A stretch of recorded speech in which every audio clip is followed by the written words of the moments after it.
పద్మాసనం, భుజంగాసనం, శవాసనం, త్రికోణాసనం. గిట్లా చాలా ఆసనాలు ఉన్నాయి కానీ, గీ ఆసనాలల్లా రోజుకు ముత్యమంత సేపు ప్రాణాయామం చేసిన సుత మస్తు ఫైదుంటదని చెప్తుంటారు యోగ గురువులు. ఇయాల దునియా యోగ దినోత్సవం కాబట్టి అందులో కొన్ని ఆసనాలు మీకు గుర్తు చేసిన. ఇయాల ఏడేడు ఎట్లా జరుపుకున్నారో చూద్దాం పాలి.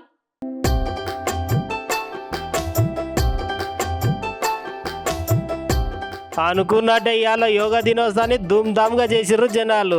చిన్న పెద్ద అనే తేడా లేకుండా పార్కులు మూడు బాటలు ఆడుకునే జాగాలనే తేడా లేకుండా మస్తుగా చేసిర్రు పో. వేల మంది జనాలు ఒక దగ్గర చేరి యోగా చేస్తుంటే శూన్యకే మస్తు అనిపించింది. అటు Narendra Modi sir, Kishan Reddy sir, Bandi Sanjay sir, ఇంకా చేయి గుర్తు పార్టీ లీడర్లు ఇట్లా మస్తు మంది లీడర్లు ఒక్కొక్కరు ఒక్కొక్క జాగాలో యోగా చేసి జనాలు ఉత్సాహపరిచిర్రు.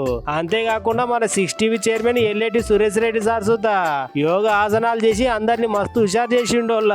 అట్లా లీడర్లు, డాక్టర్లు, పోరగాళ్ళు, ఆటగాళ్ళు, పాటగాళ్ళు, ఆఫీసర్లు, సినిమా యాక్టర్లు అందరు యోగాలోనే మునిగిపోయిర్రు పో. మీడ్సుతో అప్పుడప్పుడు పొద్దున్న లేచి యోగా చెయ్యుర్రి, పానం మంచిగా ఉంటదని అంటుర్రు యోగా చేసేటోళ్ళు. స్ట్రెస్ లేకుండా మంచి జీవనం గడపాలనే సదుద్దేశంతో మనని ఇక్కడికి ఇన్వైట్ చేశారు. ఈరోజు ఒక 700 మందితోటి ఇండియన్ ఆర్మీ ఫ్యామిలీస్ వాళ్ళ యొక్క జవాన్లతోటి మనం యోగా కార్యక్రమం చేసుకోవటం అనేది గొప్ప అవకాశము.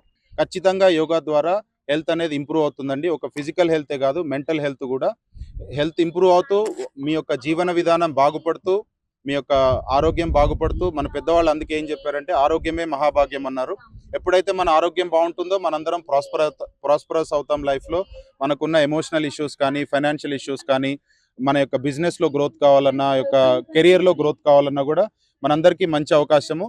ఈ యొక్క యోగా దినోత్సవం సందర్భంగా మీ అందరికీ నాది ఈ విన్నపము ఏంటంటే, మీరు ఖచ్చితంగా రోజు గంట ఎక్కడైనా సరే మీకు ఎక్కడ కుదిరితే అక్కడ యోగా కార్యక్రమం అనేది చేస్తూ ఉండండి. మన యొక్క ఉద్దేశంతో పాటు ఈరోజు వచ్చిన మీ అందరికీ కూడా ధన్యవాదాలు తెలుపుకుంటూ, చూస్తున్న ప్రేక్షకులందరికీ ధన్యవాదాలు తెలుపుకుంటూ, ఓం నమః శివాయ. Thank you so much.